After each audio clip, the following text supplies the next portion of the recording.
Hello, I'm Matt at World of Ukes, and welcome to this, the first in a new series of regular videos called What's in Store.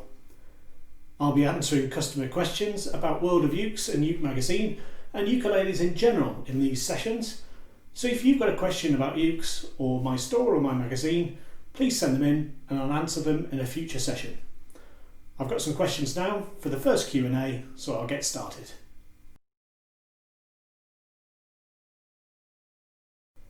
This question is from Ad van Bever in the Netherlands, and he asks, have you always worked in the business of selling musical instruments? My family's business was in selling musical instruments, largely an educational supplier, but also a music retail store as well. And in my breaks from my pharmacology degree at Leeds University, I would come back in the summer and help them send school orders out. So I was packing musical instruments in boxes from an early working age anyway.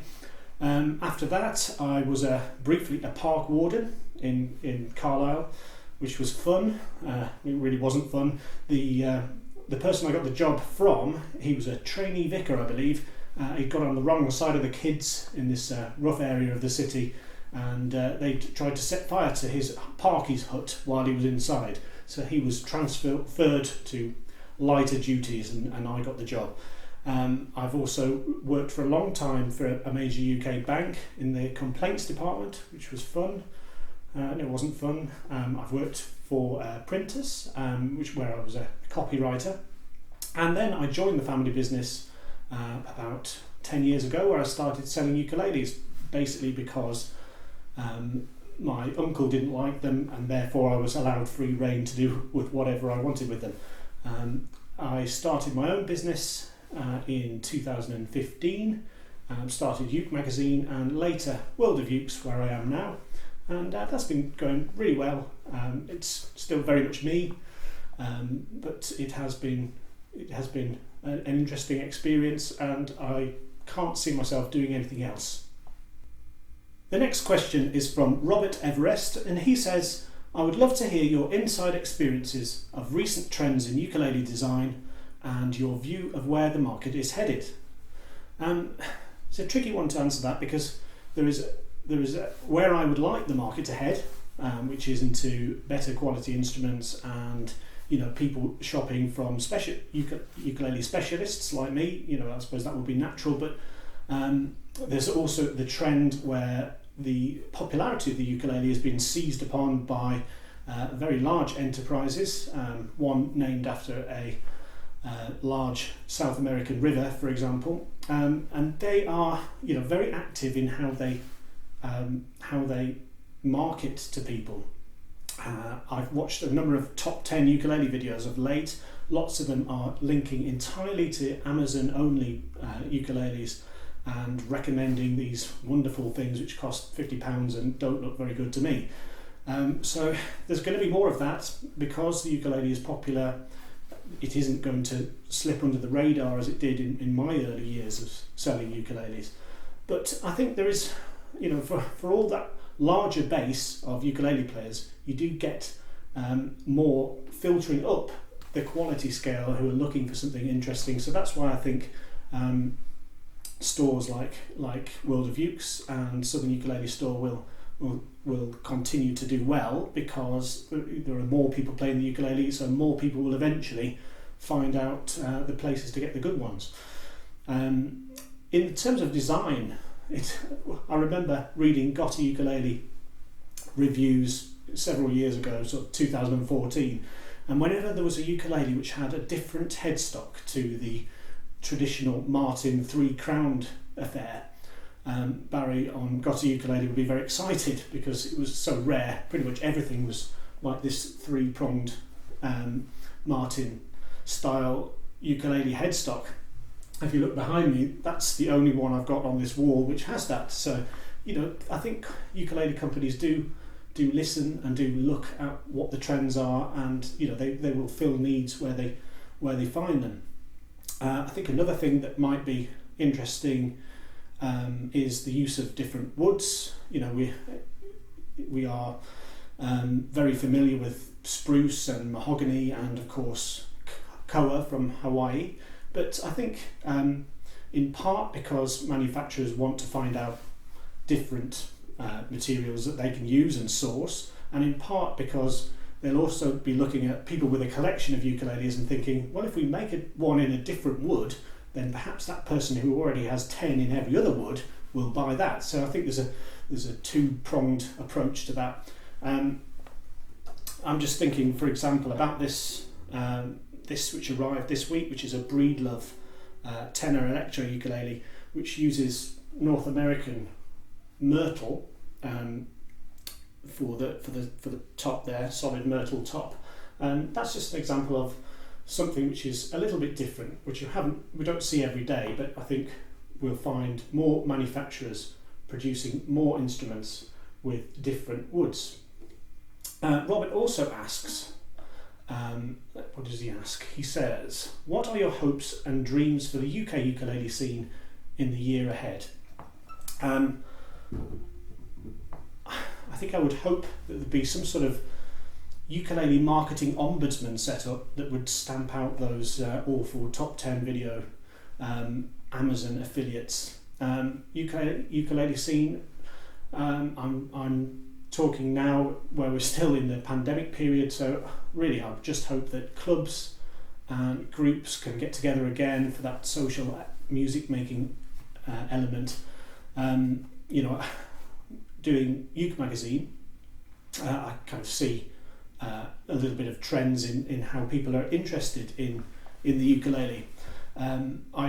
This most recent issue, I had lots of new subscribers who've found the ukulele during the lockdown period, but I also had quite a few who had been reading for a number of years who've dropped off and had explained to me that they only really play ukulele because they go to their group and they enjoy seeing their friends there, and without that interaction they've kind of lost interest.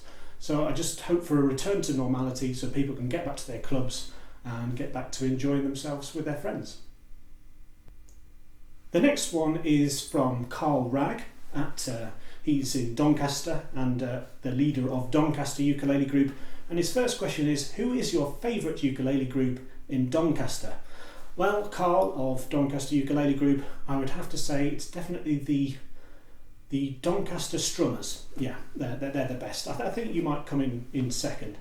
He also asks, on a serious note, what is your proudest achievement since opening World of Ukes? Which is, I'm going to answer in a slightly interesting way. Well, interesting to me. The jury will be out as to what you will think about it. But during my time here at World of Ukes, I have suffered some health problems. I found out at some point that my thyroid gland had stopped working, so I started medication for that, and later on that I had severe sleep apnea, which was just meaning I wasn't getting any quality sleep at all.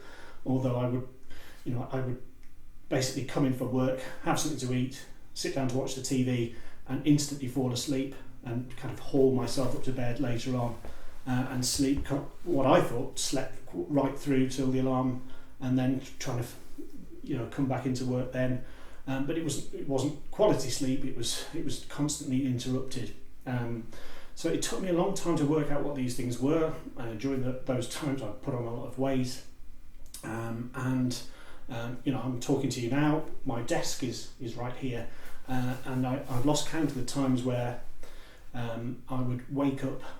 I'd be typing an email at 3 o'clock, and I'd wake up at 4 o'clock with my head on the desk, and I just typed the letter E 25,000 times with my face on the keyboard, and that would happen regularly, and I got into some bad habits. If I dropped something on the floor, I would wait until I dropped something else before picking them up, because and if I would go downstairs to the shop to get something, I would wait until I needed a list of things and then bring them all up at once, because I was into this this habit of trying to save as much energy because I just was so tired. So the fact that I've managed to keep going, I think, is my proudest achievement. It's a bit a strange one to say, but I kind of overcome those things. I'm now a lot better, thankfully. But I managed to keep the business going during that difficult spell. It was a good right from when I started, really, up until about a year and a half ago. I had these problems, so I'm just really thankful to have got through that. I'm not saying these are the worst problems in the world that you can have, but it was a challenge, and I got through that. So I'm quite proud that I managed to keep going despite sleeping on my desk every day. The penultimate question comes from Simon Taylor, who asks, why are ukulele players with facial hair the coolest? Simon also sports facial hair, as I do, and we certainly know there are some very cool ukulele players with facial hair. James Hill, for example, springs to mind. But Simon, as you and I both demonstrate, there are exceptions to that rule. He also asks, how do you manage to get so few errors into such a comprehensive magazine as Uke magazine? The answer to that one is definitely not really rooted in me or my skills. If I write something, I know what I intended to write, and I could write every word incorrectly, but I would still somehow read what I thought I meant to put. So the answer to that one is my mum and my mother-in-law, who are both former teachers, now retired, and they are employed. When I say employed, I give them a copy of the magazine and occasionally a bunch of flowers to say thank you for their proofreading. That's a new word. See, I can't even proofread my own speech. They're the proofreading team, and they do a brilliant job, and I really appreciate them, but not enough to pay them.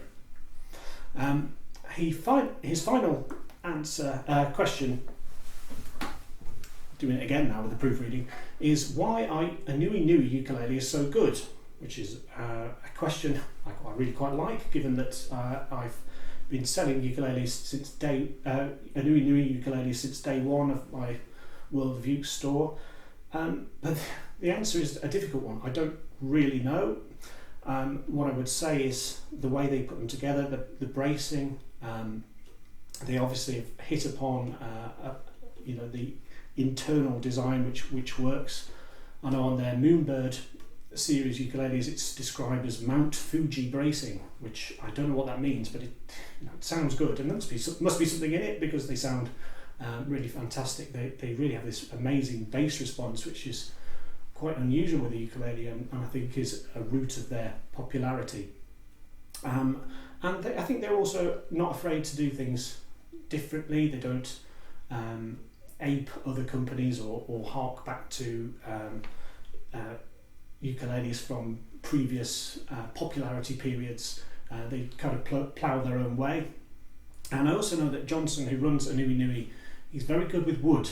That sounds pretty obvious for a ukulele company, but I know that he purchased large amounts of rosewood, for example, many years ago, and it's been properly stored and aged, so that the wood they use is as good as it can be.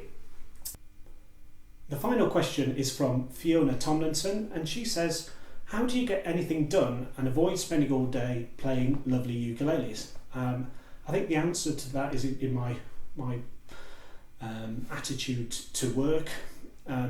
Whenever I am doing one job, even though I'll be working hard at that job, in the back of my mind I have several other jobs which I could also be doing at the same time, weighing down upon me. So the opportunity to just, I'll spend half an hour playing one of those because it's lovely. It just doesn't come into it, because if I'm doing my VAT return, while I'm doing that, I'm also thinking I need to get that new product on that's just arrived. I need to get those photographs done. I need to. This just spins around in my head constantly. From the moment I wake up, I'm thinking, what have I got to do? And it's a shame actually. I don't play the ukulele as much as I would like. When I get home, I've probably had occasion I've had enough of ukuleles and don't really practice either. So. It's just the way I am. I'm just driven to do the task at hand, and it rarely includes enjoying myself with a nice ukulele. However, I do love what I do, so all those other tasks, the VAT return is an exception. I also enjoy, so I'm happy.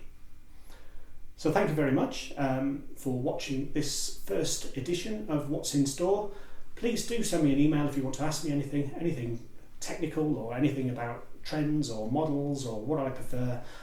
Please do send them in, and I'll join you again for another one of these videos in the near future. Thanks very much.